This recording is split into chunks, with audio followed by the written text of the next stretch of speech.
Hello again, friends. It's John from Salosaurus. I've got another video of me walking around at a convention of some kind. This episode, we are visiting Louisiana Card Con over at the Castine Center in Mandeville, Louisiana, very close by to where I call home. So, of course, I was going to check it out. The Castine Center is a great venue. It's where STCC is taking place a couple times a year, and that's one of our favorite events. So why wouldn't I want to swing on by and see what they got? This event took place on Saturday and Sunday, February the 21st and 22nd. Not sure when you're seeing this, but it was this past weekend as I'm recording it. As I pulled up to the Castine Center, I was immediately kind of blown away by the huge crowds. I'm not used to being here when all the customers are here. I usually roll up to this place the day before, and the parking lot is not this full. I actually had to park over in not the first overflow parking lot, but the second overflow parking lot. I know, please feel bad for me. So I got me some nice exercise, and I walked up to see. I don't know how to feel. Obviously, it's awesome that the crowds coming up to this event were very large, and it led to me having to wait in a pretty long line. I don't remember exactly how long I was in that line, but it was long enough that I started to feel a little bit sunny and sweaty, and that's never a good thing. Now, I do know from personal experience that this event is primarily sports cards and Pokemon, with a very light spattering of, I guess the stuff that I like to look for, which is toys and comics and sort of non-sports cards, sort of like old wax packs and stuff like that. But, I couldn't resist the lure. It was only $5 to get in, which is very reasonable, and it gave me an opportunity to, get out of the house and to practice recording with my somewhat new camera that I'm still sort of figuring out how everything works. And plus, you never know what you're going to find. I found some great stuff at the last Card Con that I certainly wouldn't have expected to. And so, here you can see me paying my entry fee to the lovely folks who were working really hard getting everybody into the venue. It was quite a crowd, quite busy, lots of people wanting to buy some cards.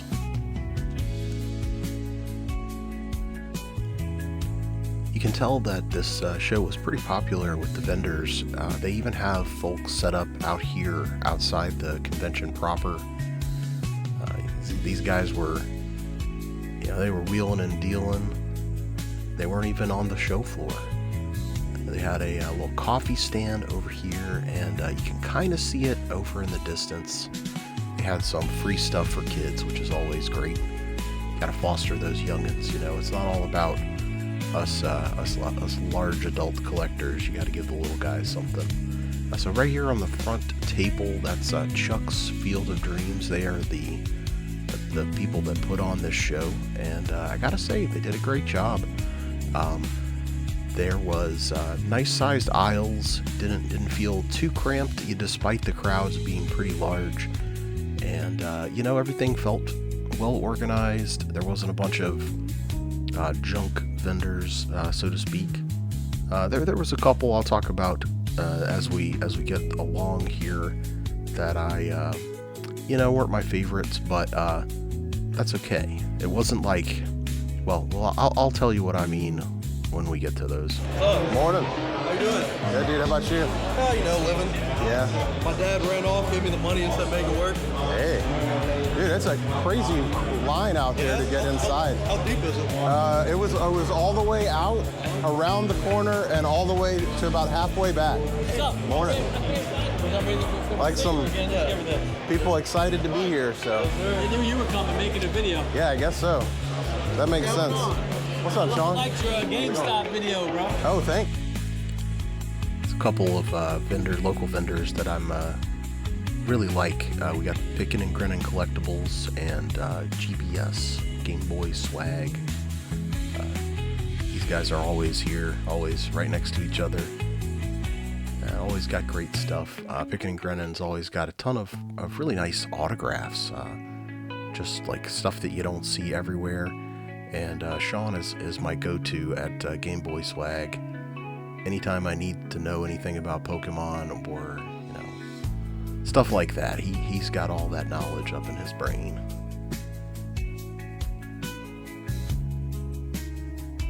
A couple of vendors I was expecting to see weren't here. Not sure what happened, but hey, life gets busy sometimes, right? You're gonna see throughout this entire video how many people were here. You know, we got a lot of the footage is just gonna be people's backs, and I guess maybe I should have been a little bit more of a bully, knock people out of the way, but I didn't. These folks had a lot of nice one-piece cards, and of course Pokemon. There was tons and tons of Pokemon all around, and probably slightly more of like sports, other, you know, various sports cards, including modern stuff and vintage stuff. And then there was just a light smattering of like Magic cards and Lorcana, and other modern CCGs. I even saw a little bit of Star Wars Unlimited, which made me happy. Here we have our first appearance of the Junk Wax. It won't be the last. And this was right at the beginning. The show opened at 10. I believe I got in the doors around 10:15, 10:10, something like that. So you can see a lot of the vendors are still setting up. They're still doing that last bit of tweaking. And some of them haven't even shown up yet, man. Look at that. One thing I always enjoy is seeing the different ways that people are set up. You know, there's a lot of display cases at these card shows. I always love the way that things look inside a display case. But I also love the creative ways that people come up with to show off their sealed product and their sort of loose packs, play mats, and stuff like that.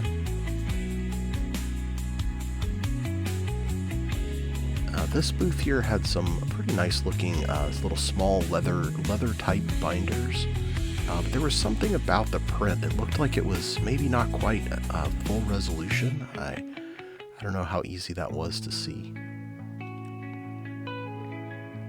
And I did my best to at least pass by every table, including this one with a bunch of loose comics that were $5 each. Let me know if I missed any gold there. At $5, I couldn't muster the motivation to dig through all of them. But I tried to make sure I got eyes on at least every table at least once, so that, you know, you can get an idea of what this show looks like, what kind of stuff you could expect if you were to attend it.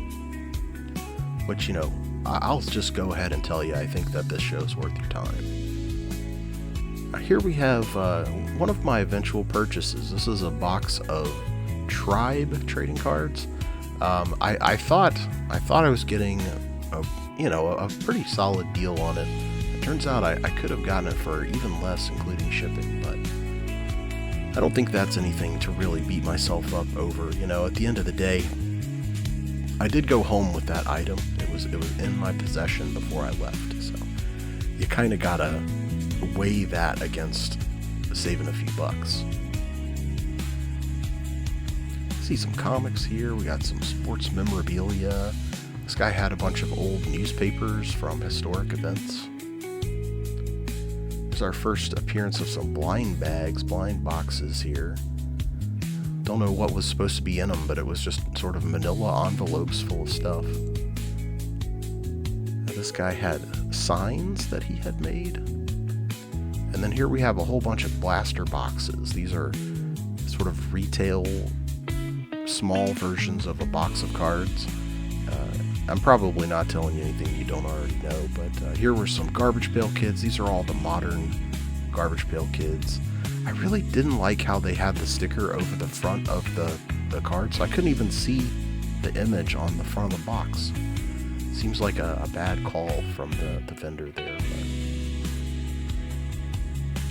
And then right after I look at this Hot Wheels car, we ran into another familiar face. We have the folks at We Dig.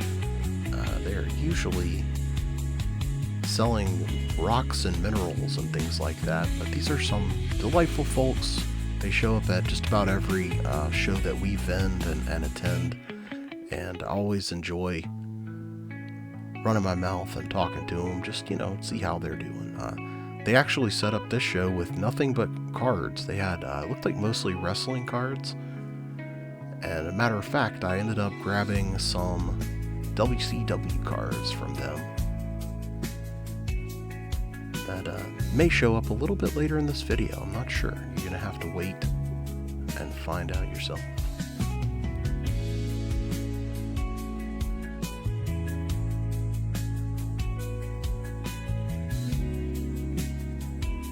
So I want to get out of the way the very few negatives that I have to say about this show, and they're mostly personal gripes. If I had to if I had to come up with something bad to say, it was a little bit warm inside despite being pretty comfortable outside, and I'm sure that's just from just opening the doors for the first time. I'm sure later on in the day the AC caught up and it got to be a lot more comfortable. Here we have another item that I really thought about buying.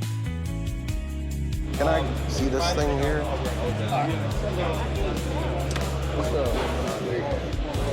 It's just There's 20 packs in there, man. I don't Yeah, that's pretty cool. I might come back for that. All right. Just never seen anything like that before. I like all those weird old facts. I never seen it. Yeah, I've never seen it either. And I was my son was like, "Rip it, Dad," and I was like, Heck yeah, I wouldn't be able to. I mean, if I buy it, I'm gonna open it for sure. All right, I'll see you later. This was a moment of restraint that I think will eventually be a good thing on my part. It was a box of 20 random TV and movie cards. $40 for that. It turns out that's about what they go for on eBay, so it's not like it was a bad deal. But at the end of the day, I figured I'm going to open that up and get a whole bunch of Hunchback packs or something, and rather just save the money for something that I actually know what it is.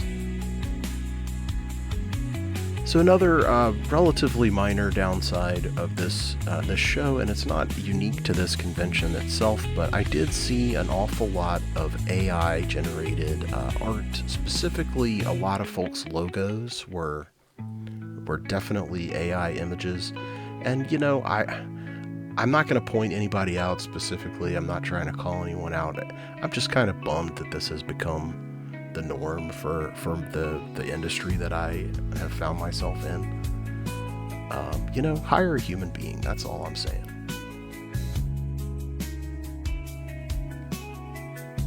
Now, something positive to balance out my criticism. I thought it was really cool that for all the folks that are into grading, they did have PSA on site doing grading right there. I myself am not really into that sort of thing, but I like that they made it available to go along with some of the signatures and things like that. There's a lot of people that are interested in grading cards that have no idea how it works, and being able to just walk right up to the table and have it done right in front of you, that's a great option to have at a convention like this. You can see even more booths of cards, but look at that, freeze-dried candy.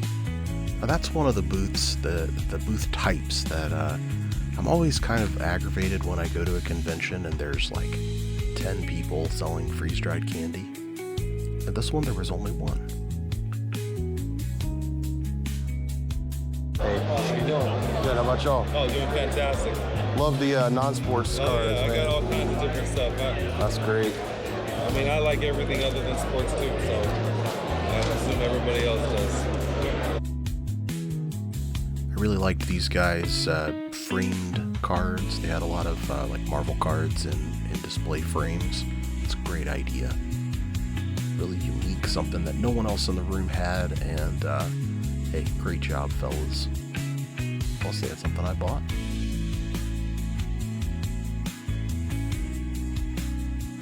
How can I resist a box of Impel Star Trek cards for 20 bucks? Heck yeah. Loaded into my bag and moved on to see what else I could find. Every vendor that I interacted with was super cool. They were just, friendly, happy to be there, excited that someone was looking at their items. And I think that's great. There's a little bit of a stigma sometimes in nerd vendors, card vendors, comic vendors, stuff like that we're all grumpy and don't want to help out, but that was absolutely not the case. This vendor had a lot of really cool comics in there. I actually came back and looked through it after I was done recording because it was a little awkward, and I wanted to make sure that I got camera on everything before my battery ran out. So you'll see me make it through partway through this bin and then just kind of give up. And it's not because there wasn't cool stuff in there. There absolutely was. They had a really cool the cover of Transformers where Shockwave has killed everyone. That's pretty awesome. And they also had a really nice selection of Dragon Ball Z figure arts. While I was there, I overheard a very, very small conversation. See if you can pick this out from the mass. I don't think anything PSA is great. I do tag. That actually had to stifle some laughter there. As someone who I said before, I don't deal with grading myself. I still know that tag grading is kind of one of the lesser loved grading companies, and to hear someone say like, "Oh no, I only do tag," that kind of tickled me.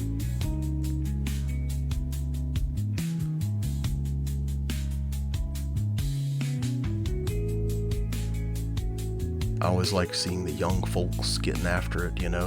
That booth that I just passed was like 3. They looked to be like 12-year-old children that were all hawking their wares. So another big positive of this event, there was a lot of staff around. I noticed many staff just available to help if you needed something or if a vendor needed something. That is always a good sign.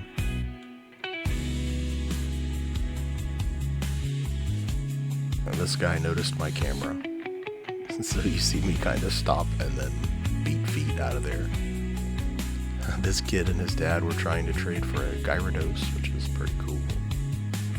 And then here we have some of the old Topps Pokemon cards, not the card game, but actual collector cards.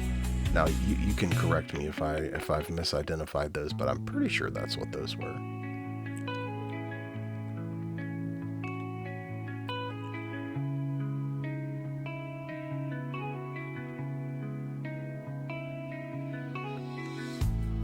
Binders, display cases, row boxes full of slabs.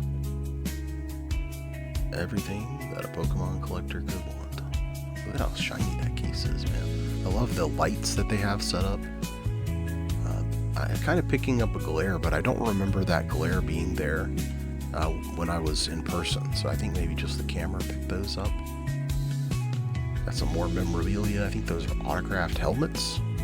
Whose helmets? I don't know. Some little bitty people. Oh, there's some full-size helmets. See? It's not just for the little folk. There's also big people helmets. Hey, look, I spy Dragon Ball Z statues. One thing I think they could do better about this convention would be to get a few more actual toy vendors. They do advertise pretty heavily that they have toys and comics, but that was definitely a very small minority of the booths. They were still there, but it could be better. And here we have the first sighting of Ken Griffey Jr.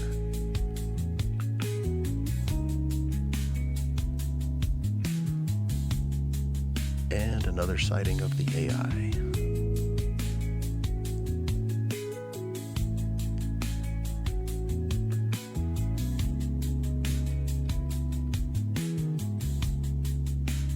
If you were at this convention, have you seen anything yet that you would buy? One of the things that I always enjoy about recording these shows is noticing things that I maybe didn't see in the first pass. Like, do you see that graded Bart Simpson sticker card on the left there? Didn't see that when I was at the show. Here's a gentleman I've run into before, Mr. Lloyd Sports. Very nice guy, always has some really cool non-sports cards. This is $60 now. Okay, cool.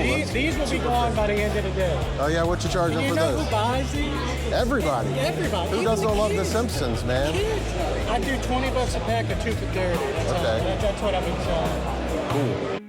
Now that may seem like a really high price, $20 a pack, but you know what? He was willing to wheel and deal, and I'm sure if you were going to buy a whole bunch of packs, he'd have made you a bundle deal. Plus, there's a lot to be said for having something in your hands. You know what we're getting. You know you're getting it from a reputable seller. So try not to get too wrapped up in getting the lower price than eBay or comparing to what things cost elsewhere. I try to make sure that I'm willing to pay what feels okay to me. Even if I'm not always getting the lowest price, sometimes it's worth it to pay a little more.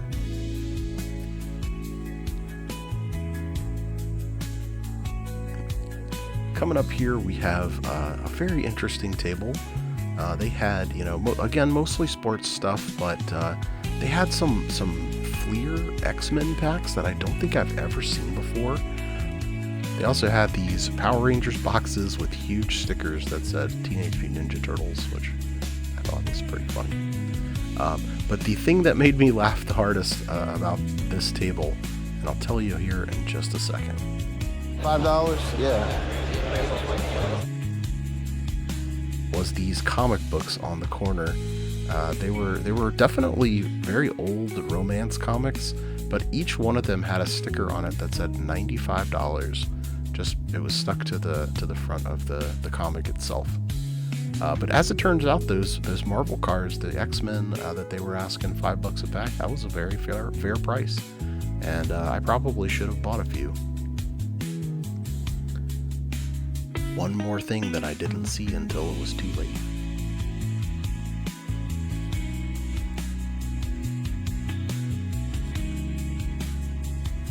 I think at this stage of the video we are about halfway through the room, so just to give you an idea of just how large this convention room is and how many tables and vendors they're able to fit in this space, and what you get to access for only $5 to walk around. There's the PSA area. Doesn't look too busy. I don't know if maybe it picked up later on, but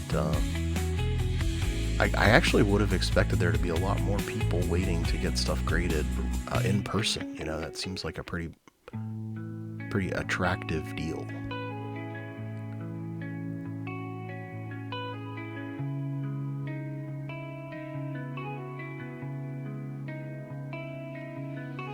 Oh, I did notice I saw a lot more of people with the little storage cubes full of slabs. In the last video I mentioned that I was surprised not to see anybody, and it seems like maybe it was just a fluke that this trend is still going. And this table is just all slabs, and they're just sort of, I don't know, haphazardly thrown on there, but I think it kind of works.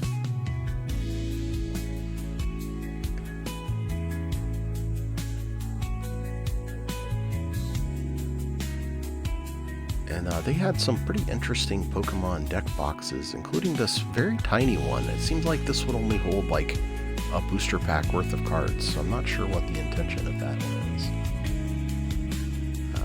We have some tin signs. I'm not really sure. I'd be looking for those at the card show, but they did have some nice old junk wax, so it was redeemed.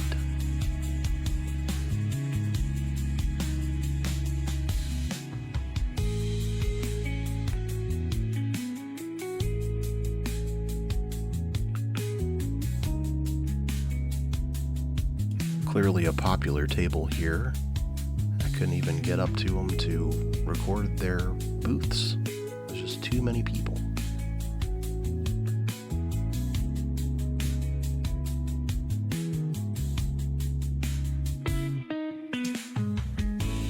Coming up here, we have another booth run by a 7-year-old and his little sister.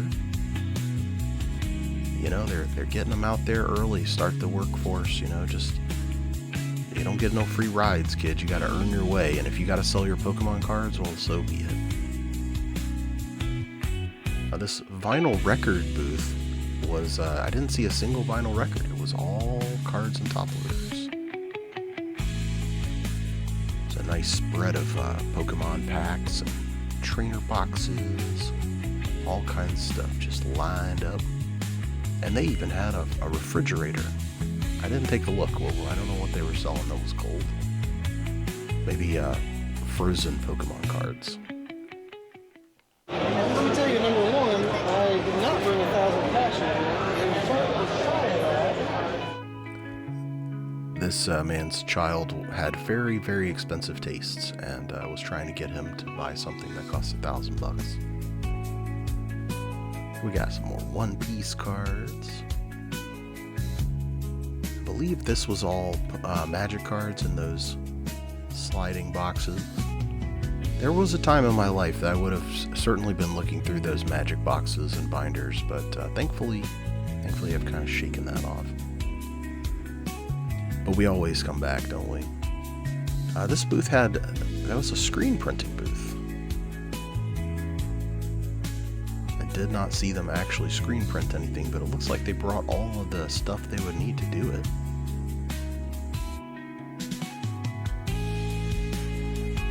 A couple more empty tables. That's always rough, man. You're an event promoter, you go to all this trouble filling up all the spots, and then last minute somebody cancels on you. That's rough, buddy.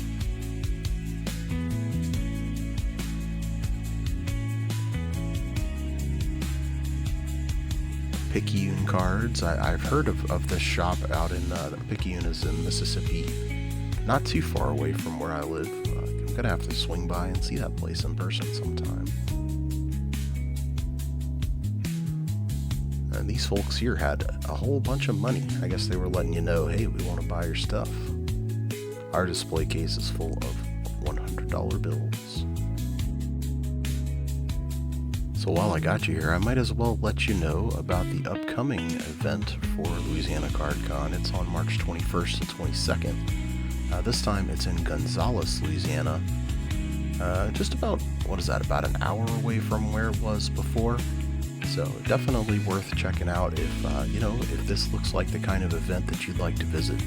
I'm sure that one will be just as well run as this one was. Just the sheer amount of display cases full of Pokemon cards, sports cards, One Piece cards, even Yu-Gi-Oh! I feel like you're always going to find something. And then here is one of my favorite vendors. We have Showcase Comics combined with a nice fellow named Jonathan, who always has a nice assortment of vintage toys, cards and stuff like that. Got like a bag full of weapons cases from the old Star Wars display cases, some die cast. What's up? You always got good stuff. It's got some Lego sets there, a bunch of Transformers Beast Wars. Plus over here we have vintage Star Wars, we got comic books, a bunch of vintage G.I. Joes. When you see this booth, you know you're going to find something that you want. Even had old card backs for Kenner Star Wars. Look at that Boo Pail. McDonald's vintage Boo Pail, man. Why didn't I buy that? I should have brought that home. What was I was looking at G.I. Joes here. Just completely ignoring that McDonald's Boo Pail. What a loser. Look at that Copperhead with the water moccasin. Oh, baby.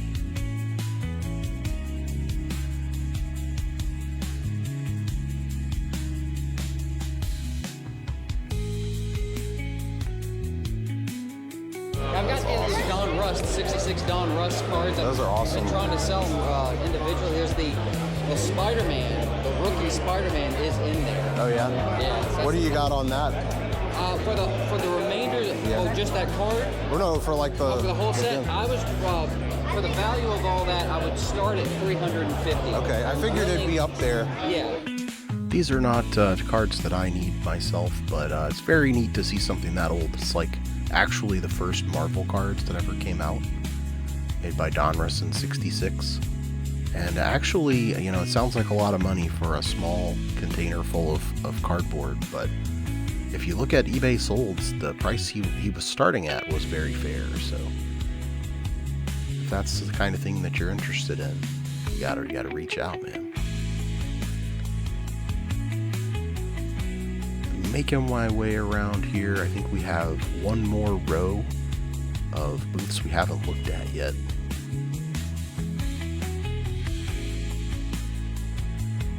There's a JSA grading. I didn't even actually notice that. I didn't realize that they were here too. It's a good thing they didn't get in a fight.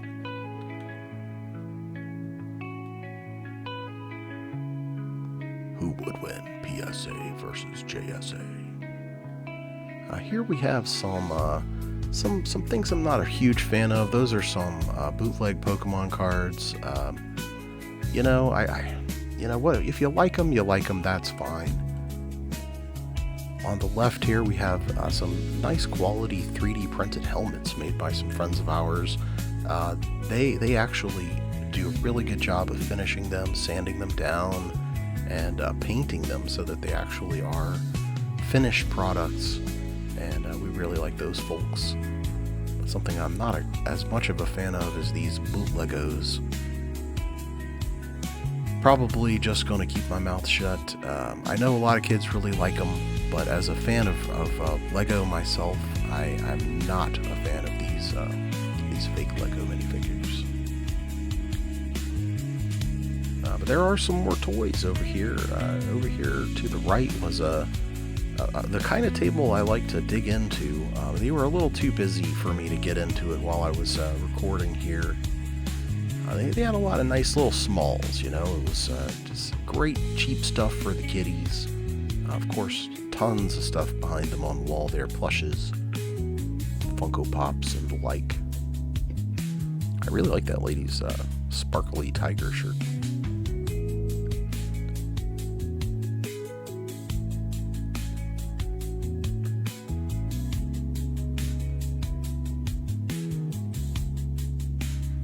We are nearing the final stretch here. Got a lot more sealed product, a lot more display cases full of shiny goodies. I hope that you enjoyed my time here at Louisiana Card Con.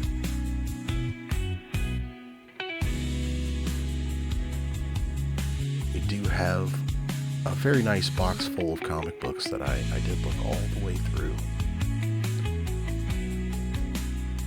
Beavis and Butthead, that's always cool. I remember thinking about buying several things out of this box. Tomb of Dracula. Not Brand Ek. I wish I had picked that up. What I did pick up is Generation X #1, one of the classic chromium covers of back in the day. I really liked this guy's shirt. It said Moms Against Anime Girls or something like that. Mad Balls comics.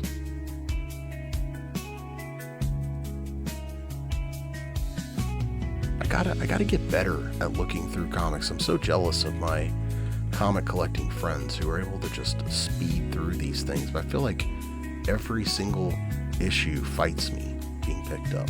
Shogun Warriors #1.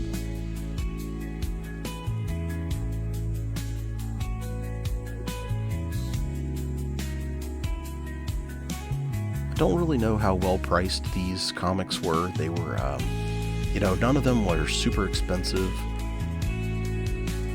The problem is I don't have like a idea of what the comics that I want should cost. And so normally, if I was thinking about buying it, I would look it on eBay, see what stuff's been selling for. But we come to one of the downsides of this event, and it's not unique to this one. This Castine Center building has really poor cell phone reception, and there is no Wi-Fi for customers. So you're gonna want to make sure that you got cash if you need it, and you're gonna want to make sure that you know how much you want to pay for something, because you are probably not going to be able to look it up inside.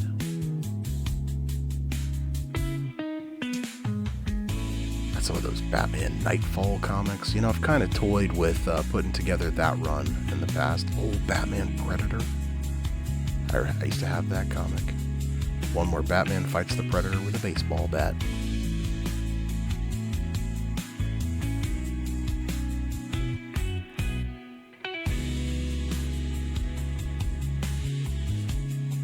Some of the Robin 2 comics with the holograms on the cover. Got the Return of Superman and the Poly Bag. That's another run that I've thought about putting together, the Death and Return of Superman. It's all the stuff that I collected when I was a kid, but never, finished those runs. It would be fun to just have them all for a little while, even if I just sold them afterwards. Concrete, that one, I don't know anything about it, but I remember when I was growing up, Wizard would talk about that comic often. And we have an early Megaton comic, one of the early comics that Eric Larson worked on. And I think that's pretty close to the last thing that I looked at on camera.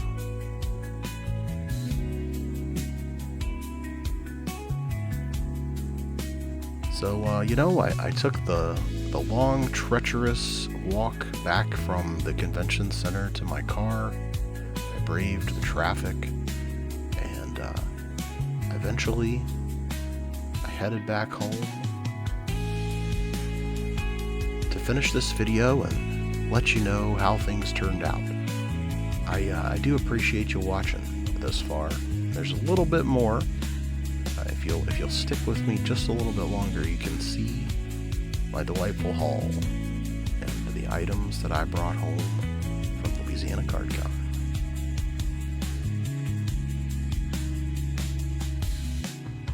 Whoa, I just made it back from Louisiana Card Con, and here's my haul. So the first thing I bought was this couple of packs of WCW wrestling cards, 91. Who made these things? Show yourself.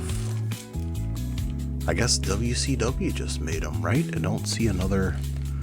I for some reason I had like Score in my brain that made these things, but just straight from the wrestlers themselves. I got these from our friends over at We Dig It.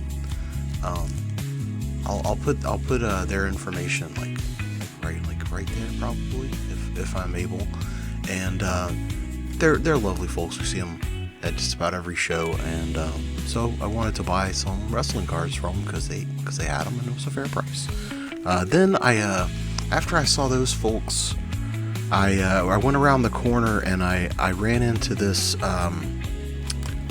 booth with a whole bunch of non-sports cards. They had like the framed cards from like all the Marvel cards and the Impel stuff, and as you saw, they had a bunch of different non-sports boxes, and I couldn't pass up this awesome Impel Star Trek box for $20. So I snagged that one, and I really tried hard to want to get something else. I was trying to convince myself that I needed to go back for that bundle of packs, that movie and TV cards that was like $40. I couldn't do it, man. So I did end up going back to the Tribe box that was marked $25. I still, even now, I don't really remember much about these comics. I don't even know if I had any of them. But $20 for a sealed box of cards, especially from the 90s. Something you don't see all the time. I was like, you know, I can't pass that up. And then as I was going through and sort of saying my goodbyes, I was talking to Mike over at Pickin' and Grinnin', and he gave me these sets of Silly CDs cards. So he gave me 2 of them, 2 complete sets of these parody cards. You may have seen me open a pack of these before, and we were talking about it at South Mississippi Toy Fest, and he said he wanted to give me some. So you probably see some magnets. Maybe I'll do like a show off of this whole set so you can kind of enjoy that. And then he also had this container of Ozzy stickers that he wanted me to take. So thanks, Mike, for that. That was awesome of him. And you know, before I wrap things up and send you on your way, let's open up a pack of these wrestling cards. Why not? That's what they're here for, right? I'll save the other one for another time. But you know, hopefully we'll get like a Ric Flair or something. I don't know if that's even possible. We got Mr. Wall Street, as usual. He's got his arm on the neck of the common man there. Okay, we got Lex Luger. I remember that guy. Steiner Brothers. Sting. Man, we're doing great with this pack. I've recognized almost everybody. Ric Flair, Called Shot. Check that out. We got the Southern Boys making do. Sid Vicious. Another Ric Flair. Another Southern Boys. We got Missy Hyatt. Who did she hang out with? I don't remember. When Missy Hyatt is the announcer for a match, no matter who's wrestling, one thing is certain. Men all over the country will be glued to their tubes. Watching her coo, comment, and cavort has almost become as popular a pastime as watching wrestling itself. Yeah, I just noticed that Impel logo, so we were all Impel this buying time. There's Arn Anderson. And I guess we kind of got a glimpse at Flying Brian when I first pulled the cards out. So, alright. Well, that's going to do it for this video. I hope you enjoyed hanging out with me while I walked through the Louisiana Card Con. I did have a good time there, despite it maybe not being an ideal convention for me personally. I kind of seem to make my way to those events more easily than others.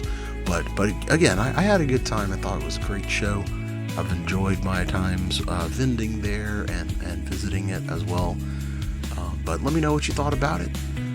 Was there anything I didn't pick up very well that you wanted to see better?